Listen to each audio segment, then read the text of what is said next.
Welcome to the Jamodi podcast. We are all surrounded by amazing coaches and leaders. So let's get an inside look at not just what they do, but how they do what they do. After all, becoming the best versions of ourselves is Jamodi, just a matter of doing it. The Jamodi podcast is powered by Sideline Interactive. Sideline Interactive is the leading manufacturer for high-quality, innovative scoring tables and LED video display boards that help coaches and schools bring more excitement to fans, create huge fundraising opportunities, and make their jobs easier. Visit sidelineinteractive.com to check out their amazing products. What's your favorite style of play to teach a program? Right. And in general, of course, I love a fast-paced game. Defensively, I love to be full court press, either in a 1-2-1-1 or full court man. Back into a man, pressure man defense. Offensively, I like to get out and transition and try to score, if not off the break or secondary break, into a 5-out motion. That's my favorite. Now that being said, the other question, which will come up, It ties into it. Right. Am I going to always do that? Yeah. No, because you don't always have the players to do that. And I'm not so stubborn that I'm going to try to do it and lose doing that. I will tweak it and I will go to a 2-post offense if I have to make sure that we're doing what's best for our players. But the 5-out motion, I stole that a long time ago, probably about 15 years ago. I think I got that from like a THSCA article. And, Nice. I was reading that thing. I was like, this is kind of cool. Yeah. Started doing it. And, I had teams really take off on it. I just love, the fact that, it's hard to scout because, the movements are not definite and defined. You got a choice when you pass the ball, what you're going to do. And so the defense has to react to your movement. You can't really scout and say, hey, when they make this pass, they're going here, they're going there. It keeps the defense on their toes a lot more. So I really, really love that when I can do it. I got the girls. I think we can do that some this year. We didn't do it much last year. We did more of tweaks of the Buna high-low stuff last year. And so, but if I had to pick, that motion would definitely be my favorite. What are some of the concepts in your 5-out? We run a 5-out, but I would imagine like anything, there are some differences in it. So Right. What are some things that you're trying to achieve within a possession?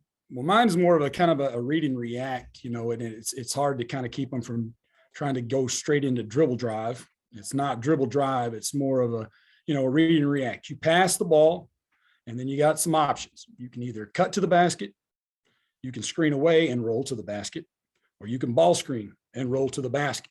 And so when it's a lot of reading screens, when you got the ball, I want you to square up, try to read the screen, see what your players are doing before you just automatically catch the ball and start attacking the basket. Right. That being said, we always teach, if you have the ball and, your closeout is bad and you can attack the basket, by all means attack the basket. But it's more of a read and react type situation that we're trying to accomplish. I would imagine there has to be some pretty good communication, not verbally, but non-verbally, between the player that catches the ball that might want to drive, but also sees that there's action happening there. So that probably has to take a lot of time to create that rhythm, right? It does. And we talk, obviously, just basic stuff. Like if a player is running at you with a closed fist, they're wanting to set a screen for you. If they got an open hand, they're wanting the ball. And then we talk about, we're coming off a screen away type situation. If you're coming off that screen and you're rolling to the basket because your defender's chasing you, you're going to throw in your inside hand to the basket because that's where you want the ball. If your defender goes under the screen, you're going to throw your outside hand and pop to catch the ball there. So we're trying to make that defender wrong whichever way they go. And then obviously, we're using our hand signals to give the guy with the ball where to throw the ball. Yeah, that idea of being unscoutable, I really like that. They may know that we're running a 5-out motion or continuity, but because you aren't over there on the sideline joysticking them, the defense is basically learning what we're doing on the fly. And I just have to choose. It's like what Michael Jordan says, whatever the defense chooses, they're wrong. And Yes. so offensively, you just have to be patient enough, smart enough, aggressive enough just to wait for that mistake. Right. And then, teams will start trying to just switch all screens, which then in that situation, if they make the wrong switch, then we immediately dive, our big man to the basket and post up a little guy. If they're going to make that switch, we're going to automatically post that guy up. So that doesn't really work for them either if they start trying to switch all the screens. Yeah. We run a different, like I said, a different type of 5-out, but we had a 6'5" guard a few years ago, Tyler Lumblade. He's at TCU now.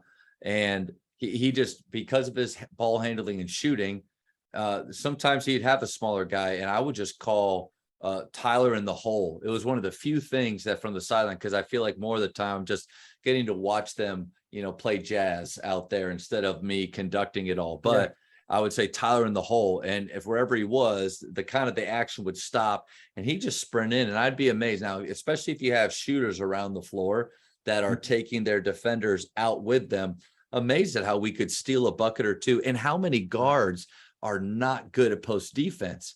So you can get these, I don't care if they're big or small, but guards suffering in there.